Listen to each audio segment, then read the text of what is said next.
আসসালামু আলাইকুম। আজকে আপনাদের জন্য নিয়ে আসলাম ফুলকপির ডাটা রেসিপি। তো আজকে কীভাবে আমি ফুলকপির ডাটাটা রান্না করব তা আপনাদের সাথে শেয়ার করব। এখানে আমি নিয়ে নিয়েছি ফুলকপির ডাটাগুলো কুচি কুচি করে নিতে হবে, একেবারে পাতলা করে, ঠিক এরকম করে পাতলা পাতলা করে কুচি করে নেবেন। এই ফুলকপির ডাটাকে কিন্তু ডাউল দিয়েও রান্না করে খাওয়া যায়, ভাজি করেও খাওয়া যায়। আমি আজকে ভাজিটা শেয়ার করব আপনাদের সাথে। তাহলে এবার দেখুন, ফুলকপির ডাটাগুলোকে আমি কুচি কুচি করে সিদ্ধ করে নিয়েছি। এবার আমি ভাজি করব যেভাবে। আমি চুলায় একটা প্যান বসিয়ে দিয়েছি, তার মধ্যে এবার সয়াবিন তেলটা দিয়ে দিচ্ছি। তেলটা গরম হওয়া পর্যন্ত অপেক্ষা করতে হবে। ফুলকপির ডাটা ভাজি করার জন্য আমি যে উপকরণগুলো নিলাম, এখানে নিয়ে নিয়েছি আমি রসুন কুচি, দিয়ে দিচ্ছি কাঁচামরিচ, পেঁয়াজ কুচি। এগুলো একটু বেশি পরিমাণ দিবেন, খেতে ভালো লাগবে। দিয়ে দিচ্ছি পেঁয়াজ কলি কুচি করা, ভালো করে একটু ভেজে নেব। এই ফুলকপির ডাটা কিন্তু আলু ভাজি, পরোটার সাথে বা গরম ভাতের সাথে ভালোই মানায়। ভাজি করে দেখবেন অবশ্যই। পেঁয়াজটা ভাজা ভাজা হয়ে গেলে দিয়ে দিব লবণ পরিমাণ মতো। এবার দিব আমি হলুদের গুঁড়ি,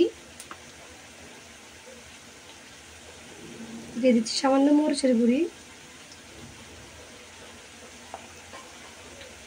কিছুক্ষণ ভেজে নেব। ভাজা ভাজা হয়ে গেলে দিয়ে দেবো আমি এখন ফুলকপি সিদ্ধ করে রাখা ফুলকপির ডাটা।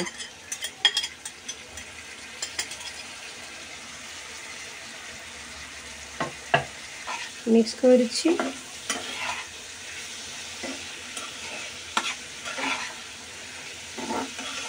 তার সাথে আমি আরও একটা জিনিস দিব, তা হচ্ছে একটা ছোট আলুকে কুচি করে রাখা। এখানে কিন্তু কোনো পানি দেওয়া যাবে না। ঢাকনা দিয়ে দেখে দিচ্ছি কিছুক্ষণের জন্য। চুলার আঁচটা একদম হালকা আঁচে রাখতে হবে। কিছুক্ষণ পর ফিরে আসবো। তাহলে দেখুন, কিছুক্ষণ পর চলে আসলাম, ঢাকনা উঠিয়ে নিচ্ছি। একটু কিন্তু পানি দেওয়া যাবে না। আমি কিন্তু হালকা হালকা তেলের মধ্যে ভাজি করতেছি, একেবারে অল্প জ্বালের উপরে। বেশি জ্বাল দেওয়া যাবে না, আমি পুরো যাবে।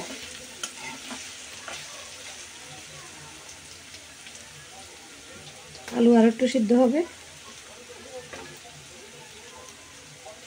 ফুলকপির ডাঁটাটা পাতলা করে কুচি করে দেওয়ার জন্য সিদ্ধ হয়ে গেছে, আর এমনিতে একটু বাপিয়ে নিয়েছিলাম, দেখছেন আপনারা। আবারও আমি এভাবে ঢেকে দিব, 2-3 মিনিট থাকবে আলুটা সিদ্ধ হওয়া পর্যন্ত।